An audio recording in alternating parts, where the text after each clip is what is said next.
What's going on, Duck Nation? College Football Nation? This is UODuckBros. Back with another video. Dude, it's exactly what I wanted to avoid. Do keep in mind that neither one of us want to do this at all. I really don't. But, ow, that fucking hurt. But when you're in the business of making videos like this, when you lose games, you gotta own up to it. Not like we were saying by any stretch of the imagination that we had like zero respect for Stanford, because did I not say, can Oregon lose this game? Of course they can, and that's what they did. And that is exactly what happened. And the worst part about it is that I think that the reason Oregon lost the game was more on their own merit than it was Stanford in a way, which is sickening, by the way, because Stanford played damn near the perfect game and for the second year in a row, and still only won by 6. That's the part that gets me. They played a damn near perfect game and they still only won by 6.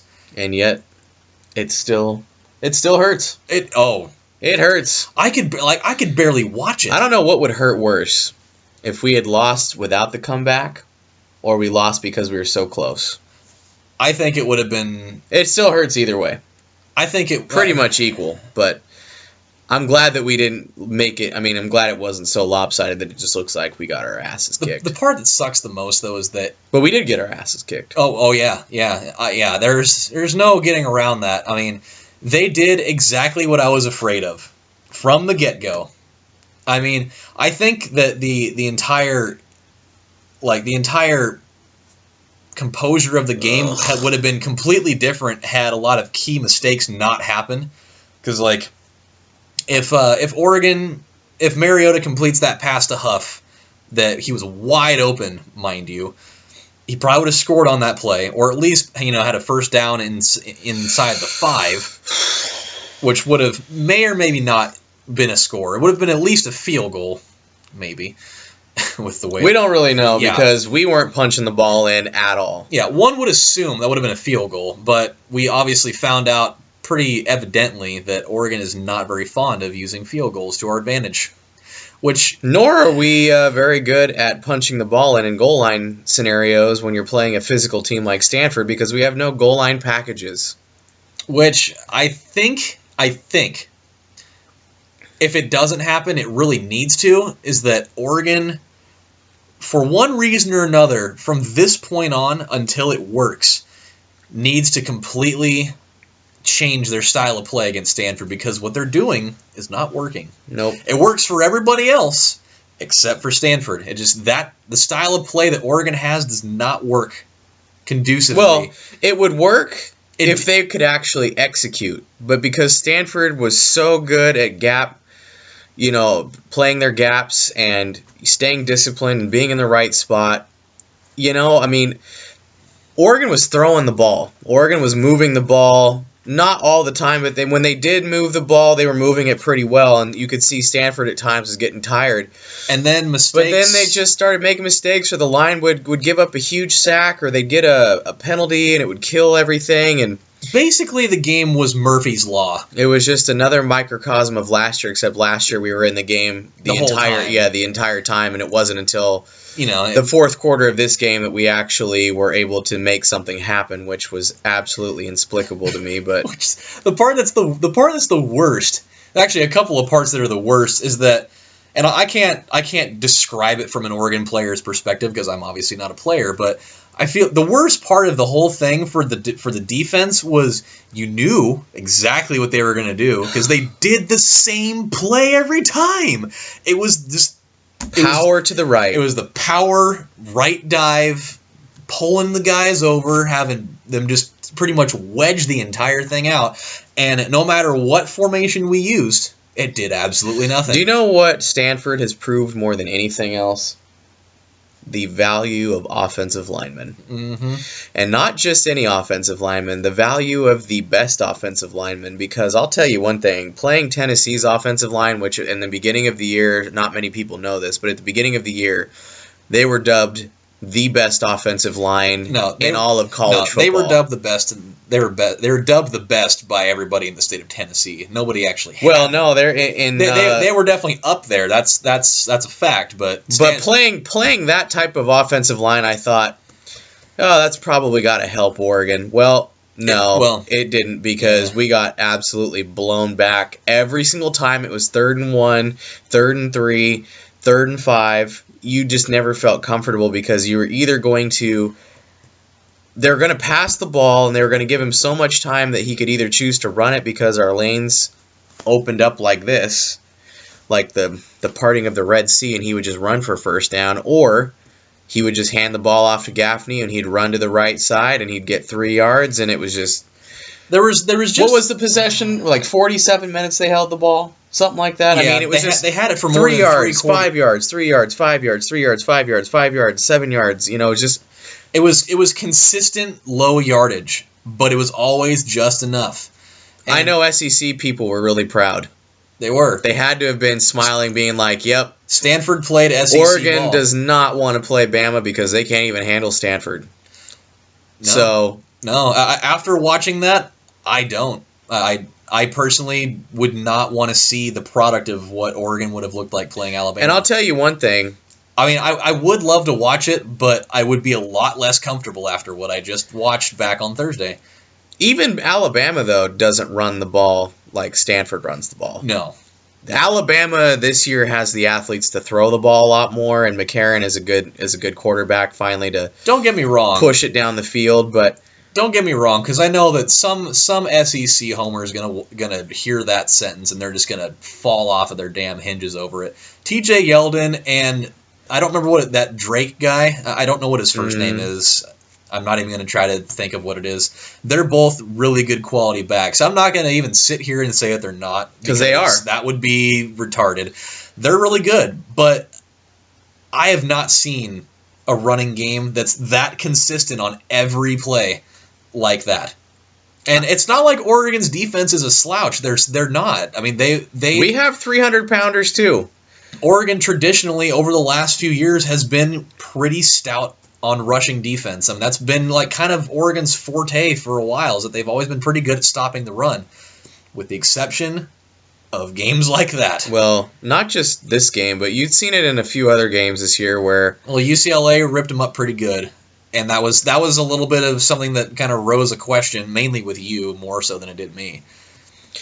Unfortunately, regardless of how, how all the hypotheticals play out, we have to give credit where credit's due, because Stanford just, from the very beginning of the game, established the way they wanted to play football, and we couldn't do anything about it. So they just grounded and pounded us into oblivion, and, you got to give them credit, because this is the second year in a row that they've not only beat us, but they beat us playing their ball. Yep, and we could not impose our will on them whatsoever with the pace. We couldn't impose with our speed. Except for the last 5 minutes. They just blew us back, and so... But it's congratulations to Stanford. The biggest thing is that it's something to learn from. I mean, especially now that it's a trend. It's not just an abomination. It's a trend now. I mean, it's happened twice in a row. So you can't... I mean, but you know what, though? This isn't some... I hear people say they have, the recipe. We've all known what you had to do to beat Oregon. If you look no further than LSU or Ohio State or Auburn or Stanford or Boise State, any of those teams that beat Oregon, you control the line of scrimmage. Always controlled the line of scrimmage and always had the athletes to stay up with our athletes and played really good gap, played really good, held their gaps and didn't play undisciplined or anything like that. The key is in order to beat any spread offense team, it doesn't matter who it is, whether it be Oregon or Baylor or anybody, you got to get them out of rhythm. Yep. That's the biggest key, because once a team gets into rhythm, it's hard to stop it. It doesn't matter how good your athletes are. I mean, you see it all over the place. I mean, even in this game, when Oregon started getting a little bit of rhythm in that little 5-minute run that they were going on, they started getting into rhythm offensively, and Stanford more or less had a problem stopping it. I mean, they did to an extent, but it's a lot harder to do that when the offense is moving. It's just, I just think it's It's so frustrating because Oregon had every tool to win that game. I mean, you get the drop pass from Huff, you get the fumble by DeAnthony Thomas. You get the fumble on the 2-yard line from DeAnthony Thomas that 9 times out of 10 that's not going to happen. You get the overthrown fade pass, which I've never been a big fan of Mariota doing that. I love pretty much everything Marcus Mariota does, but I've never been a big fan of him throwing that fade pass. I've seen it fail quite a few times. Yep. Not saying that I'm throwing him under the bus. I'm not. I mean, he's for playing through the game with a partially sprained MCL, amongst other things. I mean, getting beaten and bruised on pretty much every play that he had the ball. He still played a damn good game, and it kind of still blows my mind that he's third in the Heisman voting. Not having thrown one interception and still completing, well over 50% of his passes. And 20 of 34 isn't a bad night. And Johnny Manziel, I mean, I know we're segueing away from the general topic of this video, but I need to get it out because it's pissing me off. But Johnny Manziel is ranked number 2 in the Heisman voting with 2 losses and 11 interceptions. Yep. Why? I know he puts up a ton of yards, but so does every quarterback from Texas Tech or Hawaii or anybody else, and they're not in the Heisman talk whatsoever. So, or even even Mannion from Oregon State. I mean, I hate the guy's guts, but the guy slings the ball around like crazy, and he's barely even getting a look at it. But Jameis Winston threw, what was it, for 160 yards, and he had 2 touchdowns and a pick. And he's leading the Heisman voting. And yet everybody, and it's because they're undefeated, you know that. But I just find it really weird that Mariota, I mean, I understand he has a loss and they looked terrible in it, with the exception of the last 5 minutes. But he still threw 2 touchdowns. He still had 0 interceptions. And he still had a respectable amount of yards with 250. And he still leads the nation in QBR, QBR. And still leads the nation in total QBR in the 4th quarter. So I don't know. I mean, you can call us crazy, which I'm sure there's probably a lot of people that think so. You're entitled to your opinion on that, but to me, it seems a little weird that a guy that has 2 losses on his resume with 11 more turnovers throwing the ball is ranked up higher than a guy who's been more or less perfect all year, with the exception of this one game. I don't know. It's crazy, but that's a discussion for another time, even though we pretty much already did it. So the moral of the story is you got to take your hat off to Stanford because they kicked our ass. I mean, those guys, that's a damn good team. And Coach Shaw is a really good coach. I underestimated him.